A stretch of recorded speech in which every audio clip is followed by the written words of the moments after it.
Akkuma gootu gootee zakkiin yookiin obboleettiin Saayidoo Sumayyaa garaa laafifatteetii jirti.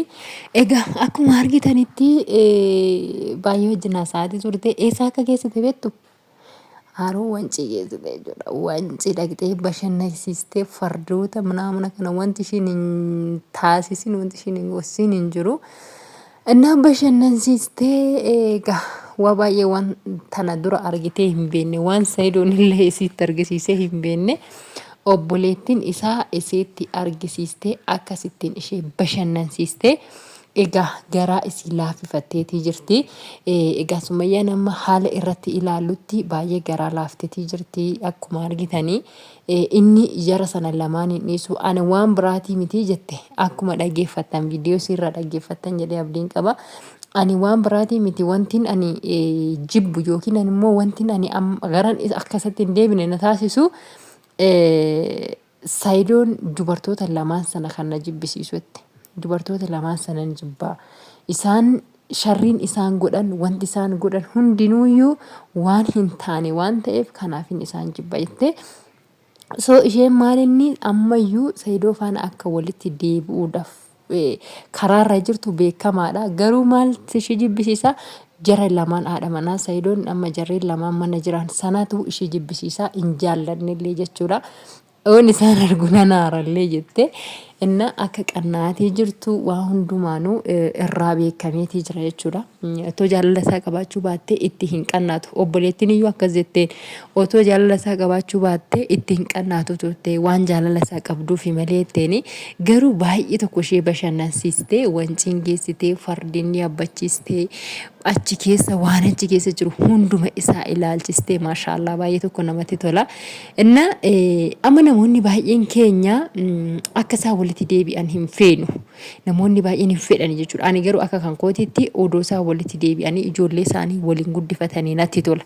Maaliif yoo jettanii daa'imti tuni boru isii gaafa guddatteetii jettu hin tsatsatti jechuudha. Otoo haati keenya fi abbaan keenya iddoo tokko jiraatanii otoo abbaan keenya nu gatee deemuu baate haati keenya nu faana rakkattee haati keenya akkasittiin biyya kanatti biyyi sana hin beektu Gondor jechuun gaa asii baatee Gondoritti gatuun isii baay'ee ulfaatadha dhugaa dubbachuudhaaf. Sanarraan immoo mana keessa namni hin jiru. Dhugaadhuma daa'imti kun achi jirti taanaan garuu aga ammaatitti daa'imti haadha koo bira jirti Gondor jechaati kan isheen jirtu.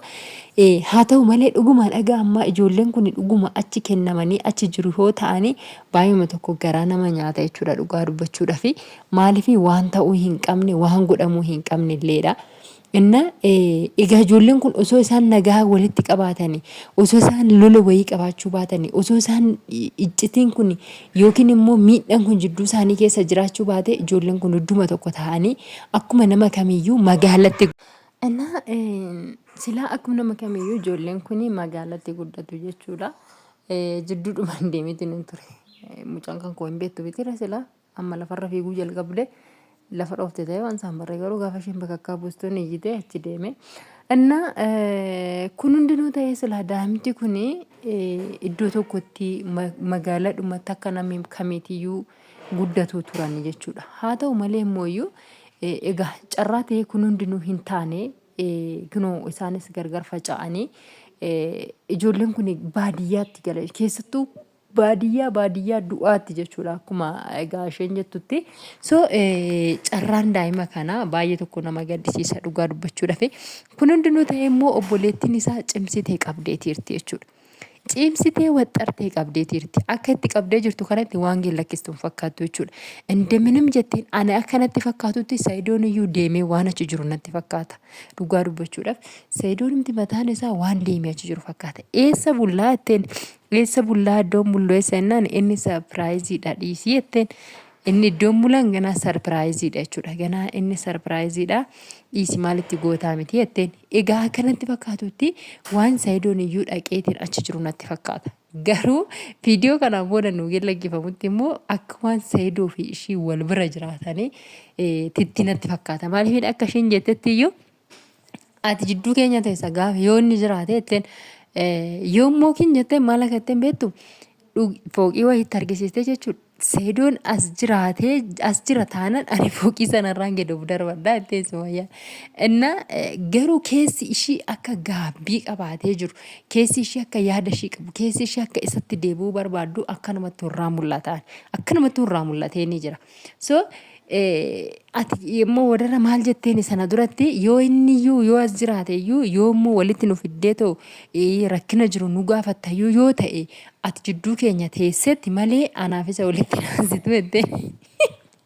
Har'a miti kaleessa dheengadda iyyuu gaafa jalqaba walitti dhufannu iyyuu namni jidduu isaanii hin teenye garuu immoo har'a itti fakkaates yoo ta'e isheen jidduu keessa teessee akka nama tokkootti akka jaarsa tokkootti araarsuu dandeessi jechuudha. Yoo waan carraa ta'ee waan araaraman yoo ta'e araarsuu dandeessi jechuudha. Garuu immoo yoo isheen waan gaasheffarnye jettu yoo taate inni isti dirqama sii miti. Kun hundinuu ta'ee immoo gaabbitee jirti, gaabbitu jira.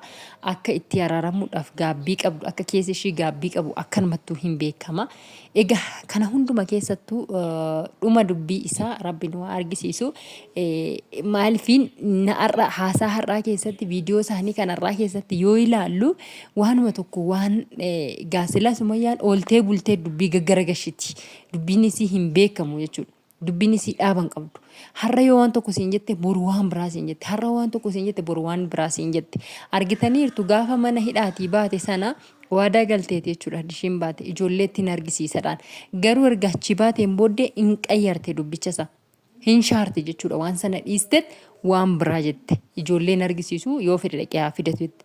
Viidiyoo kaleessaa keessattis immoo kanuma obboleettii Sayidoot irratti kan argitanii viidiyoon chaanaala ishii irratti gallakkifame kanarraa kunis kunoo kanuma ishii irratti gallakkifameera zakkii kan jedhu irratti jechuudha. Amma immoo viidiyoo har'aa keessatti immoo waanuma bakka isa faana walitti deebi'uudhaaf jala murtee wayii jira miire bakka waan jala murtee wayii jechuudha. Kimmoo maal jechaatii jirti jara sana osoo dhiise. Jara warra haadha manaasaa sana jaratti dubartoota lamaan sana hin dhiisu inni yaada jetta malee ati hin dhiisu jetteen. Egaa yaadni ishii jara kana faana ani hin jiraadhu. Yoo inni isaan faana jiraata ta'ee ani isatti naraaramu yaada jedhu wayi jira miire yaada akkasii waan qabdu fakkaatti jechuudha. Ishiin immoo anaaf dhiisi waan hunduma isaayyuu anaaf dhiisi. Waan akkasii yaadda taanaan waan akkasii barbaadda taanaan anaaf dhiisi waan hunduma isaayyuu. Ati wanti sirraa badu tokko illee hin jiru. Ati ijoollee keessaa waliin guddifachuu ati kan isin tokko ta'uu qofadha kan isin barbaachisu malee waa'ee jaraa narti dhiisii jetteen. Waa'ee jaraa narti dhiisii jetteen. Amma ani kana innaan akkatti si faana deddeemu kana innaan ani waa meeqantinee jedhu kana gara keetti goree isa achaansee si ofitti aansee gara keetti goree jiru kana osoo na argatee akkam akkana godhu hin beektamiti. Kanaafiyyuu ani siif jedhee raawwadhee lubbuu kootuu kennaatiin hin jira. Sababa kana ta'eef ati anaaf dhiisi waan hundumaa jetteeni. Egaa amansiifattee jirti. Inshaallah dhuma isaa immoo Rabbi nu haa argisiisu. Kana eegna.